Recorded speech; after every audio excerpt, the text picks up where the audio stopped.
So the heavyweight division is back, baby. Tyson Fury will return to the ring on April the 11th at the Tottenham Hotspur Stadium, the same scene of the crime where we saw the greatest trilogy in boxing history when Tyson Fury stopped Derek Chisora in round 10 in an enthralling battle that everyone wanted to see. And now we've got another fight that everyone wants to see, with Arslanbek Makhmudov taking on the Gypsy King, the sexy Russian who clearly has an itchy neck 24/7. I mean, he looks the part, but in the ring, he is very limited. This is tailor-made for Tyson Fury to put on a clinic, take the piss, and get a highlight reel knockout. Makhmudov does hit hard, I'll give him that, but at a certain level, I mean, he couldn't stop Dave Allen. I know Dave Allen has got a granite chin, but he has been stopped 4 times, and I thought Makhmudov was very beatable in that fight. It was clear to see there's so many holes in his game. Dave Allen, tough fighter, game fighter, but always been at a certain level, and he was never going to expose Makhmudov. So this is a good comeback fight for Tyson Fury to get his confidence back. It's been nearly a year and a half out the ring, give or take. So I think ultimately it's just good to have him back. The heavyweight division is so boring without him. Love him or hate him, he's brilliant for boxing. I personally love him, and I'm buzzing to see him back in the ring. And live on Netflix as well. Interesting how they're getting involved in boxing. I mean, I couldn't give a flying fuck, really. I get bored of talking about different broadcasters. We all illegally stream this stuff anyway, but I suppose it is good exposure. Speaking of exposure, the week before that, on April the 4th, we've got Derek Del Boy Chisora taking on Deontay Wilder. It's the 50th and final time we will probably see both of them in the ring. I know a lot of people think Del Boy will carry on if he wins, but I do genuinely think he will retire. His wife is furious with him, and I think she's pretty much said she's going to leave him if he continues to fight. I suppose maybe if he's sick of her, we'll see Derek Chisora for another 10 years, but I do get the feeling that this is the last one for Del Boy, and I am so confident he will knock out Wilder. I really am. I mean, Deontay Wilder would struggle to knock out Simon Jordan these days, so I think Del Boy goes through him like a laxative, knocks him spark out, and sails off into the sunset and enjoys his retirement. Oh, it's like this, man. Have you ever taken those pills, the laxative pills? You know, the ones you take, you pop, and you wait for 20 minutes, you go to the toilet, and they go through you? I'm gonna go through this man.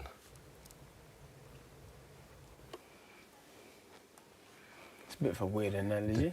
Everybody knew exactly what I was talking about. And it's strongly rumoured that in May, in London or Manchester, we will see Fabio Wardley make the first defence of his WBO heavyweight title against Daniel Dubois. Now, if this fight doesn't make you horny, nothing will. This will be over in 3-4 rounds. Both of them, in my opinion, are the biggest punchers in the heavyweight division. I know you got AJ and Zhang there, but these two hit so hard. Both of them have only been the distance once. Both are vulnerable. Both get hit. And people are kicking off because Dubois is coming off a loss. Who the fuck cares? He lost to Alexander Usyk. He was on a tremendous run before that. I couldn't care less that he's coming off a loss. Make this fight. This will not disappoint. And write Daniel Dubois off at your peril.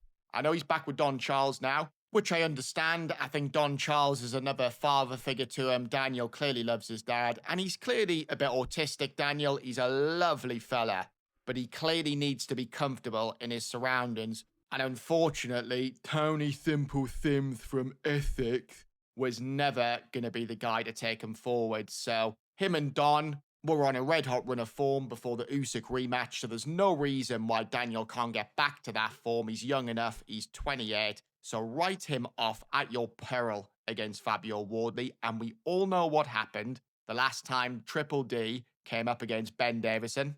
Bring it up, roll the dice, he'll double another right hand, lift it, yeah? Roll the dice. Roll that dice, innit? Dubois somehow manages to take it, and then puts it down with a counter right, and Anthony Joshua is going to get knocked out here. He's not going to be able to make it back to his feet. He's struggling manfully, but he just can't do it. But of course, Fabio's in the form of his life, stopping Joseph Escobar inside 11 rounds in a massive upset before that. He knocked out Justice Hooney, again, a fight where he was down on the cards. And prior to that, he punched a hole in Fraser Clark's head. So I think Fabio will certainly be confident.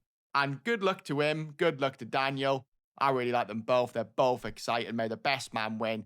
I think you've got to edge towards Wardley, but I'm telling you now, this is a 50-50 fight, and whoever lands first wins. The problem is for Daniel, when he goes down, you know there's a very good chance he's going to quit, whereas Fabio has zero quit in him. But Dubois has a much better jab, and if Dubois nails Fabio, he can 100% spark him out. But yeah, cracking fight, whatever happens, that will be absolute fireworks. We've also got the news from the WBC that Agit Kabayel is the mandatory for Usyk, but he's allowed a voluntary in between. So what does this actually mean? I mean, Usyk fought once last year, so basically Usyk might have to fight Kabayel next year. Fantastic, fucking boring. And also Usyk needs to do something, man, because I can't believe he was actually going to fight Wilder, which was a joke anyway. Thankfully, that fell through, and hopefully that won't ever happen now, especially after Del Boy sparks out Wilder. But then also there's talk about him fighting this Dutch kickboxer, this Rico dude who's 1-0 as a professional in boxing. I know he's a really good kickboxer, but how many more times do we have to see these stupid crossovers? It's just money-making shit. And I'll be so disappointed in Usyk if he fights him. There's no need for that at all. And it gets to the point where it's just like, there is zero jeopardy in that.